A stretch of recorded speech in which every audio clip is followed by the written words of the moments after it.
अस्सलाम वालेकुम। आज मई की 17 तारीख है। अब मैं अंजीर के उस पौधे के पास हूँ जिस पे मैंने मार्च के शुरू में 2 पैबंद लगाए थे सब्र शहतूत के। उनमें से ये पहला पैबंद है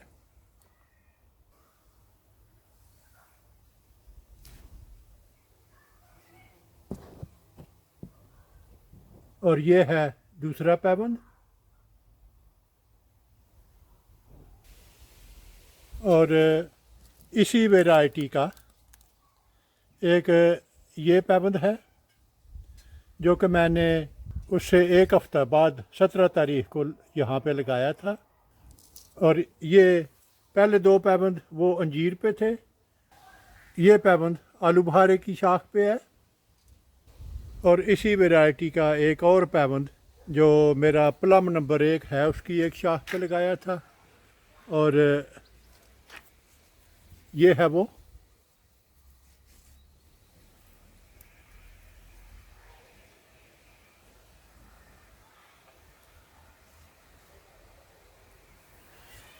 और ये हैं उस वैरायटी के चारों पैबंद। 2 पैबंद जो हैं वो अंजीर के दरख्त पे लगाए गए थे और 2 आलू बहारे के दरख्त पे। चारों पैबंद आपने देख लिए हैं कि ये चारों ज़िंदा हैं।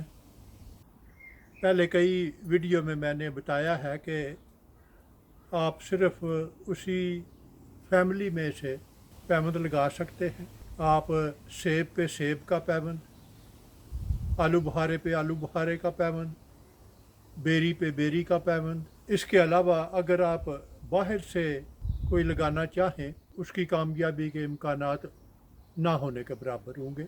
अगर आप उसी फैमिली सर्कल में रहें तो कुछ ऐसे हैं जिनमें आपके पास ज़्यादा गुंजाइश है। मसलन अगर आप ऑरेंज का एक पौधा है तो आप उस पर लेमन, उस पर आप मौसमी, माल्टा, ये जितनी भी अकसाम हैं वो सब उस पर पैबंद लगा सकते हैं।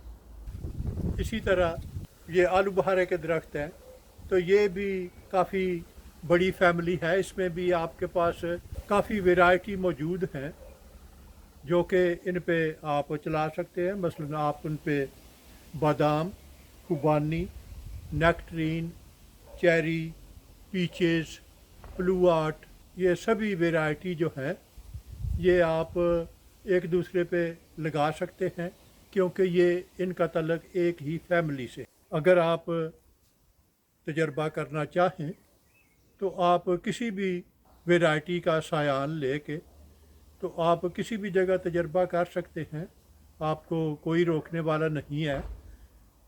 मसलन अगर आप इस शाख पे इसे यहाँ से काट के यहाँ कोई पैबंद लगाते हैं तो क्या होगा, ये एक नया तजर्बा होगा। यहाँ अगर आप पैबंद लगाएं, अगर कामयाब हो तो तब भी आप कुछ सीखेंगे, अगर ना कामयाब ना भी हो तब भी आपको पता चल जाएगा कि ये कामयाब नहीं है। इसमें नुकसान का कोई ख़दशा नहीं है। ज़्यादा से ज़्यादा ये चंद इंच शाख होगी। अगर यहाँ पैबंद लगाया है तो आप यहाँ काट दें और बाकी सारा दरख्त जो है वो उसी तरह रहेगा जिस तरह पैबंद लगने से पहले। हाँ, अलबत्ता एक बात का ख्याल रखें कि जो भी पैबंद, जिस वैरायटी का भी आप पैबंद लगाते हैं वो वैरायटी जो है वो किसी भी बीमारी के जरासीम उसमें ना हों, वरना आप ये सारे का सारा दरख्त जो है उसमें बीमारी के जरासीम फैलाने के ज़िम्मेदार होंगे जो कि मुनासिब नहीं होगा। ये बात ज़हन में रखें। मसलन आप अंगूर पे अंगूर का पैबंद लगा सकते हैं, नाशपाती पे आप नाशपाती की किसी भी वैरायटी का पैबंद लगा सकते हैं। इसी तरह सेब हैं, सेब पे आप किसी भी वैरायटी का पैबंद लगा सकते हैं। लेकिन सेब पे अगर आप नाशपाती का पैबंद लगाएंगे तो वो शायद कामयाब ना हो सकता है कि आप जब पैबंद लगाएं तो पहले चंद हफ्तों या चंद महीनों तक वो नया पैबंद जो है वो हरा भरा रहे, उसके साइज़ में भी हो सकता है कि इजाफा हो, लेकिन ऐसा होना ये तो एक हिस्सा है कामयाबी का। ये है पहला स्टेप, ये मुकम्मल कामयाबी नहीं है। मुकम्मल कामयाबी तो है कि वो शाख उस दूसरे दरख्त पे उसकी नशो व नमा भी ठीक हो, वो बढ़ती और फलती फूलती रहे और आखिरकार वो फल भी मुहैया करे। और अगर फल मुहैया करे तो फिर तो कामयाबी है।